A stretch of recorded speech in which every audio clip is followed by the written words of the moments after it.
large amount of it. Jeez! The fish is moving. It's alive.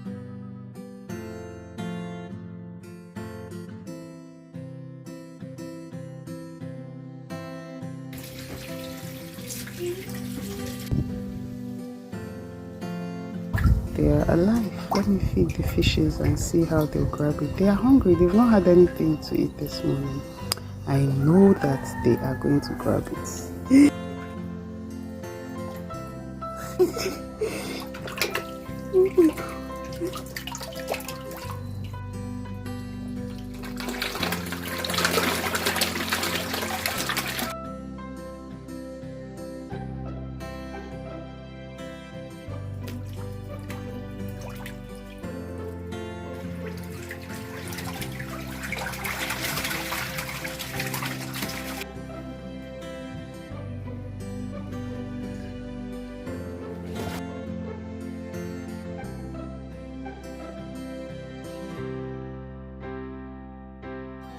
Alright, so now that we have gotten our fresh catfish from the tank, it is time to clean it up. Let me show you guys how one of the best ways to take the slime off your catfish.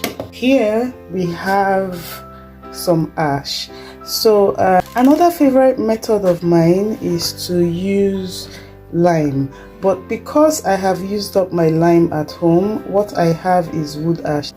We are just going to add some of the wood ash into the fish to take the slime out. Okay, actually you're helping me, right? Yes. Okay. So just put a large amount of it. Jeez! The fish is moving. It's alive.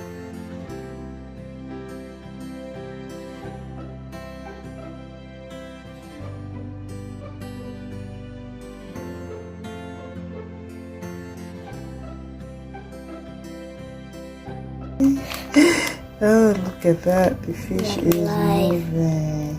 It is alive. Hey.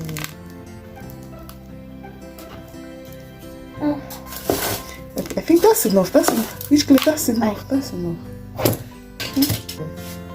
Let's keep the ash aside on that. Okay. Yeah.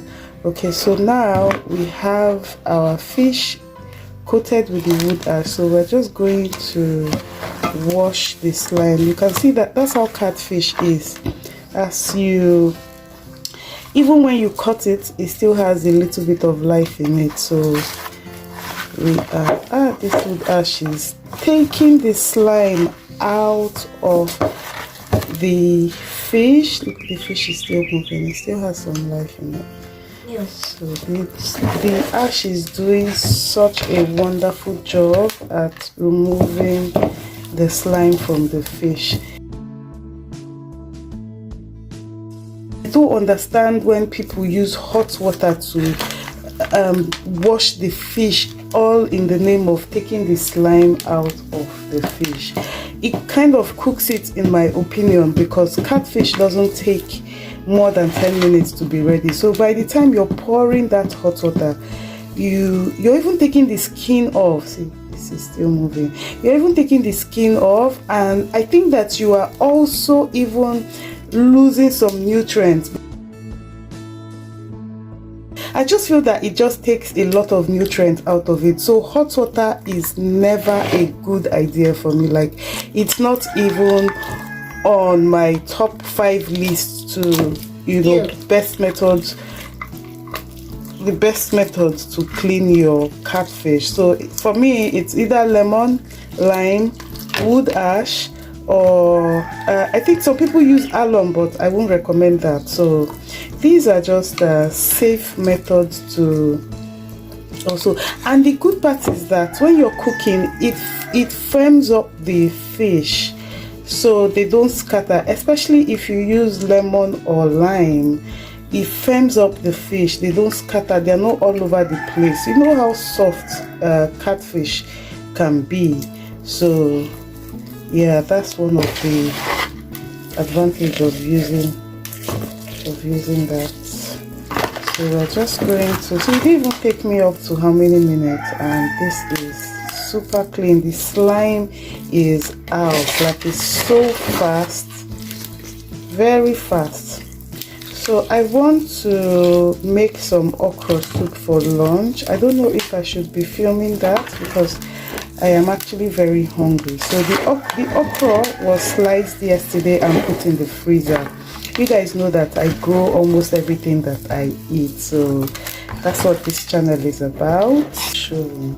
So we're just going to cut the fish. It's still moving. It's still moving.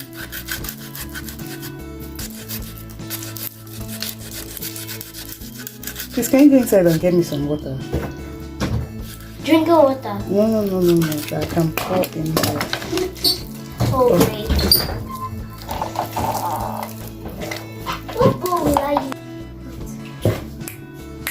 So we are back. So we have washed the fish and that's it there. Absolutely no slime. Like there is no slime whatsoever. Everywhere is so clean. The fish is clean. The fish is super clean.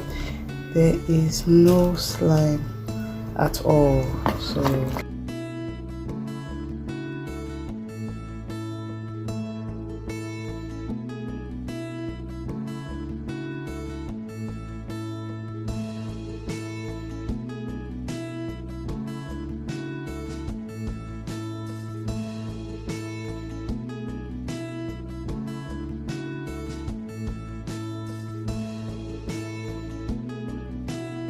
so what I am about to do is cook up the fish first before putting the okra in. So what I have put inside to cook along with the fish is some mushrooms from last year. This one was harvested a few days ago in my garden, some oyster mushrooms, and I've also put in some shrimps in here as well. So I'm just going to throw in some fresh pepper and some dry pepper. So there's our fresh pepper.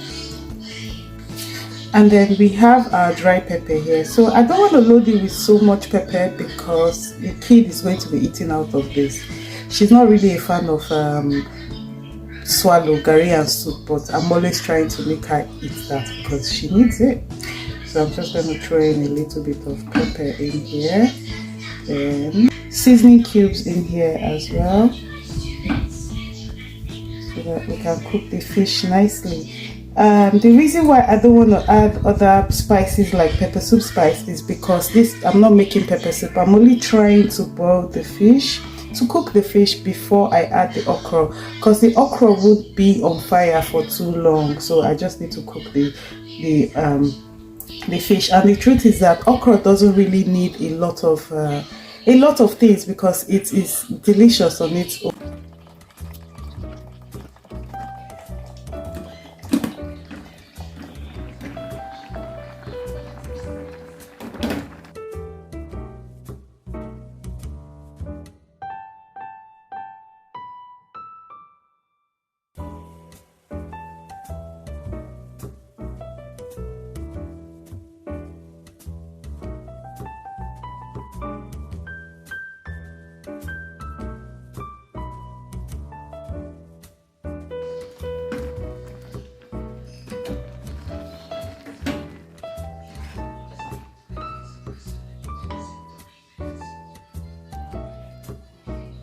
See what I made, guys. Oh my goodness, this looks so delicious.